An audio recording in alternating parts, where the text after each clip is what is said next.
Hey everyone, Sebastian here again. So today we're going to be breaking down my round 4 game against my opponent Bill. Now, funny thing about Bill, he's actually one of my grandpa's friends. So going into this game, I was going off a bad losing streak with Black. So I kind of knew, alright, I have to step up my game. I have to win this.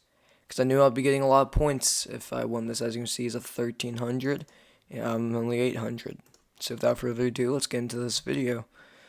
The game began with e4, e5, and knight f3, and knight c6. Now here's the thing.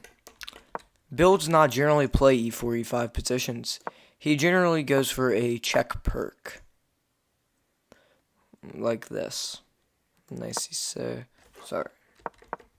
Knight f6. Knight here. Check perk. Yeah, there we go. He generally plays this. And I had come up with prep against this line, the Pierce. So before the match, because I asked him what openings he played, and he said, I didn't ask him. I knew what openings he played beforehand, so he surprised me with e4, e5, and he thought for a good minute, though, so he was already down time, and I blitzed out knight f3. He thinks again, played knight f6. I get knight c6. I guess he might have been thinking maybe the Petrov would be good. I played d4. I one skim, blitz this move out, and he thinks and plays d6. And I was just like, oh, okay. I blitz out d5. He plays knight e7. I blitz out c4. So I was just playing all these moves super fast. Knight f6, I play knight c3, he plays knight g6. Once again, he's thinking a lot in between these moves, and I play h4. And he thinks again. It's like, does this guy know proper time management? He plays h5. And here I thought for a minute or two. Played bishop g5, creating this pin. And he played bishop e7, obviously breaking the pin. And I thought here and played this move, queen d2. The idea of queen d2 to long castle. He plays bishop d7. I'm like, okay, long castles. He played c6. And here I thought, I said, oh, okay, g3. G3, just passing the move, c5. I'm just like, okay, king b1. Get my king off of this diagonal and guard my a2 pawn more so I could possibly move this knight in the future. Alright, and he plays a6. a6 going for b5, pretty good move. So I play bishop e2. He plays queen b8. He's supporting this b5 idea. This is an initiative. So I play queen d3. Once again, making sure he can't play this. What I calculated was b5, takes,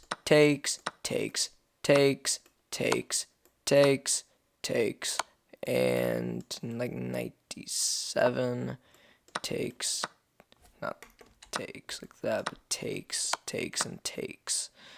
And here I probably would have played like knight g5, going for this, rook f8. Could have ripped apart the position here.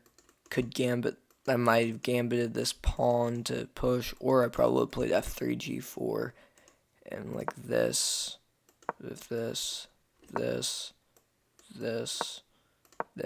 and just like tear things apart on the king side. That's what I was wanting to happen after queen d3, though. He plays bishop d8, and I saw this bishop a5 idea, and after takes, and I take, he gets b5. I'm just like, oh no, I messed up. So I played bishop takes. The idea was, okay, after bishop takes, I can catch up with a3, bishop d8, and b5, and b4. This is losing. b5's winning now. But I did not know this at the time. The reason why b5's winning now is because after these trades, king here, it's kind of hard to not hang this pawn.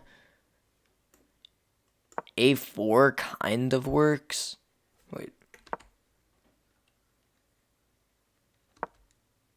Wait. Alright, so the computer just changed its evaluation from losing to winning for white. Wow. I'm just better than the engines like that. But he plays G takes F6, avoiding any of this nonsense, which, alright. And he plays, sorry, and I'd play A4. I said, okay, you can play this. I'm going to play B3, and I'm just going to be happy. Bishop A5. I was right about this idea, and B3. Now, this was losing, but not the move that he played. And here, he plays this move. King E7. Now here, honestly, I was thinking like he might short. I thought it was bad, but I thought that this might have been a possibility going for like this. But instead, King E7. Playing it slower. Playing it better. And I was just kind of waiting for him to make a mistake. And he was super low time here. And I was relatively low time. I played this move A5. Say, okay, B5. I would play en passant. And I thought that this was alright. He plays Queen C7. And instead, Queen C7, Rook B8, ideas. I play Rook D2. He plays this. And here, you need to realize we were both low time. I just had to play B4. I just gotten back from the bathroom. I was, I had, I think, 3 minutes left. He had a minute left. And I just thought here for a minute. And I played this. And I was like, okay. I didn't really think, I didn't think anything of it. He plays B6. And I completely missed the idea. And I play Rook A2. He can take this, and he does. The idea is if I take, he gets a pin. I'm messed there. I'm messed.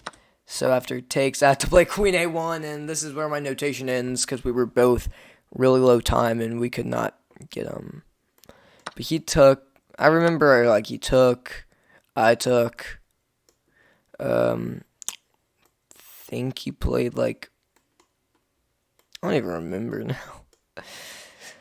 And this was decent. It was a decent game, yeah. I'm trying to remember right now, I think. He played something to defend it.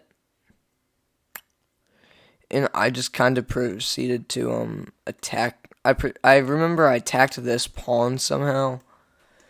And he moved it, and I won the game off time, actually, at the end of the game. I had my queen, all I remember is, I have an open F file, my queen and rook hit this pawn, he played king, here, and I took this pawn, he played here, and he ran out of time. I was about to trade queens with him, because his queen was on C7, and, yeah, that was a good game from all around, and I actually have a tournament tomorrow. So without further ado, let's quit this dilly-dallying and let's stop wasting your time.